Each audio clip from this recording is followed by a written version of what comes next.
रामनवमी में इस बार पूरा बंगाल में रामनवमी का त्योहार इस तरह से मनाइए जैसे हिंदू विरोधी जो ताकत है जो उसको मुंह तोड़ जवाब मिले। ভালো করে রামনবমী করবেন। আমিও থাকবো মাঠে। গতবারে 50 লাখ হিন্দু নেমেছিল, 1000 মিছিল হয়েছিল। এবারে 2000 মিছিল হবে, 1 কোটি হিন্দু রাস্তায় থাকবে। 1 কোটি হিন্দু, কোনো অনুমতি নেবেন না। No need any permission. হিন্দু তার त्योहार মানাবে, আমাদের দায়িত্ব শান্তিপূর্ণভাবে করার। আপনি অন্যদের সামলান, বাকিটা আমরা বুঝে নেব। আর প্রতিক্রিয়ায় ফিরহাদ হাকিম বলছেন, আমি তাদেরও বলি ভগবান ওরা কি বলছে ওরা জানে না, ওদের ক্ষমা করে দাও। যারা রাজনৈতিকভাবে খারাপ কথা বলেন তাদেরও বলবো খারাপ কথা দিয়ে মানুষের মন জেতা যায় না। শুনুন। আমি তাদেরও বলি ভগবান ওরা কি বলছে ওরা জানে না, ওদের ক্ষমা করে দাও। যারা রাজনৈতিক খারাপ কথা বলে তাদেরও বলবো মানুষ হিসেবে থাকুন, খারাপ কথা দিয়ে মানুষের মন জেতা যায় না, ভালো ভালো ভালো কথা বলে মানুষের মন জেতা যায়। রাজনীতি হলো মানুষের সেবার ব্রত নিয়ে করতে হয়। রাজনীতিতে রাগ, বিদ্বেষ, হিংসা এটা দিয়ে রাজনীতি হয় না। যারা এটা করছেন তারা ভুল করছেন, কৃপা ভগবানের হবে, তাদেরও মন পরিবর্তন হবে। রামনবমীতে 1 কোটি হিন্দুকে রাস্তায় নামতে বলেছেন শুভেন্দু অধিকারী। পাল্টা কি বলছেন সুজন চক্রবর্তী, দেখুন। 1 কোটি লোক রামনবমীতে রাস্তায় নামে, প্রথমত অসত্য। বাংলার নিজস্ব সংস্কৃতিতে রামনবমী নেই, ছিল না।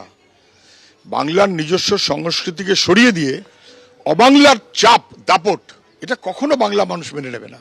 আর যদি কেউ মনে করে থাকে যে 1 কোটি মানুষ রামনবমীতে এসেছে অতএব সব বেশ বিজয়ী বিজয়ী মার্কা হয়ে গেল, আরও বেশি লোক দুর্গাপূজায় নামে অতএব তারা হিন্দু হিন্দু ভাব হয়ে গেল। ঈদের উৎসবেও তো বাংলা মেতে থাকে, দুর্গোৎসবেও মেতে থাকে, ঈদের উৎসবেও মেতে থাকে। এগুলো বোগাস কথা। এবার কবে কোন দিন বলে দেবে দোলে কত লোক গায়ে রং লাগিয়েছে, সব বুঝি হিন্দু আর সব বুঝি বিজেপি, মূর্খের স্বর্গে বাস করছে। সিঙ্গুর আন্দোলন ফ্লপ আন্দোলন কটাক্ষ শুভেন্দু অধিকারী। 14ই মার্চ বদলে দেওয়া যায় না ঐতিহাসিক দিন, কিন্তু সিঙ্গুর ফ্লপ আন্দোলন টাটাকে তাড়ানো কোনো আন্দোলন নয়, কারো সমর্থন ছিল না, আমরাও যুক্ত হইনি। নন্দীগ্রাম দিবসে সিঙ্গুর নিয়ে ইঙ্গিতপূর্ণ মন্তব্য বিরোধী দলনেতার।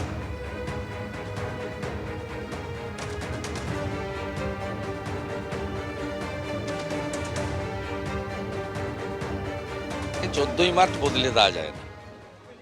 বর্ষতা বিরোধী সংগ্রামের একটি ঐতিহাসিক দিন এবং শাসক সংবিধান রক্ষা করার পরিবর্তে যেভাবে তার ক্যাডার এবং পুলিশকে দিয়ে রাষ্ট্রীয় সন্ত্রাস করেছিল তার ক্ষতবিক্ষত এখানে চারিদিকে ছড়িয়ে আছে। এবং 14ই মার্চের পরের দিন 15ই মার্চ একটা পুরো গ্রামে, পুরুষশূন্য গ্রামে সব মহিলাকে অত্যাচার করা হয়েছিল শারীরিকভাবে। আমরা এই দিনটা পালন করি এবং শ্রদ্ধা জানাই। আন্দোলনের সঙ্গে যারা ছিলেন তারা যে দলই করুন না কেন তাদেরকেও অনুরোধ করি, আমরা জানাই যে আসুন সবাই মিলে করুন। আজকের দিনে রাজনীতির কোনো জায়গা নেই, কিন্তু শাসক বদলেছে, ব্যবস্থা বদলায়নি। 11-র আগেও যেভাবে নন্দীগ্রামের জনগণ মিথ্যা মামলায় জর্জরিত হতো, এখনও 3 মাসের বেশি চন্দন দাসেদের মতো, রাজকুমার মণ্ডলদের মতো অনেকেই, যে কোনো মৃত্যু দুঃখজনক, সেই মৃত্যুর সঙ্গে যারা যুক্ত তারা জেলে যাক, তাদের যাবজ্জীবন হোক, আরও কিছু হোক, আমাদের কোনো আপত্তি নেই, আমরা এসব করি না।